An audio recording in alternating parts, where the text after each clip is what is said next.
अंधेरी रात का रहस्य। गहरा अंधेरा था। हवा में एक अजीब सी ठंडक थी। सुमित अपनी गाड़ी से घर लौट रहा था जब अचानक से उसकी गाड़ी जंगल के बीचों बीच बंद हो गई। चारों ओर सन्नाटा था। उसने कई बार गाड़ी स्टार्ट करने की कोशिश की, पर गाड़ी ने जैसे साथ देने से मना कर दिया था। उसे एहसास हुआ कि कुछ गड़बड़ है। घड़ी की तरफ देखा। रात के 12 बज चुके थे। सुमित गाड़ी से बाहर निकला और मोबाइल की टॉर्च ऑन कर जंगल के रास्ते पर चल पड़ा। कुछ दूर चलने के बाद उसे एक हल्की सी आवाज सुनाई दी, जैसे कोई उसके पीछे चल रहा हो। वह ठिठक गया। उसने पीछे मुड़कर देखा, पर वहां कोई नहीं था। उसने सोचा शायद उसका वहम हो और चलना जारी रखा। कुछ ही कदम बढ़ाए थे कि अचानक से पास के पेड़ों से एक सफेद साया तेजी से गुजरा। सुमित के शरीर में ठंड सी दौड़ गई।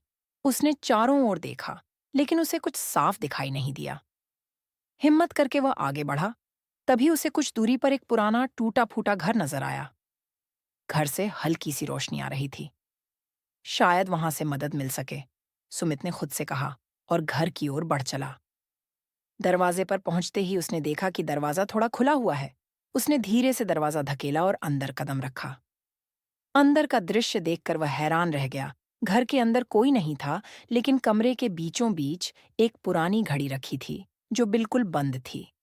घड़ी की सुई ठीक रात के 12 बजे अटकी थी। सुमित ने घड़ी को छूने की कोशिश की। तभी उसे एक औरत की धीमी आवाज सुनाई दी। तुम यहाँ क्यों आए हो? सुमित ने पीछे मुड़कर देखा। एक अजीब सी छाया कमरे के कोने में खड़ी थी। उसकी आंखें तेजी से चमक रही थीं। तुम्हें यहां नहीं आना चाहिए था, आवाज गूंज उठी। सुमित का दिल तेजी से धड़कने लगा। उसने तुरंत दरवाजे की ओर दौड़ने की कोशिश की, लेकिन दरवाजा अचानक से बंद हो गया। सुमित चिल्लाया, कौन हो तुम? तुमने मेरे समय में दखल दिया है। छाया की आवाज गहराई से आई। सुमित की घबराहट बढ़ गई। उसने घड़ी की ओर देखा। अचानक घड़ी की सुइयां चलने लगीं और समय पीछे की ओर जाने लगा।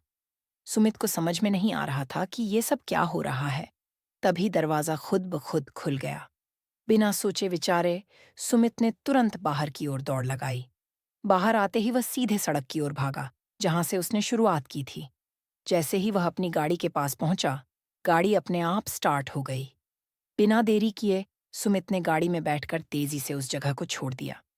जब वह घर पहुंचा और घड़ी की तरफ देखा, तो उसे यकीन नहीं हुआ। उसकी घड़ी अब भी ठीक 12 बजे की थी, मानो वक्त कभी आगे बढ़ा ही नहीं था। इस कहानी से यह सीख मिलती है कि समय के साथ खिलवाड़ करने से बेहतर है समय का सम्मान करना चाहिए।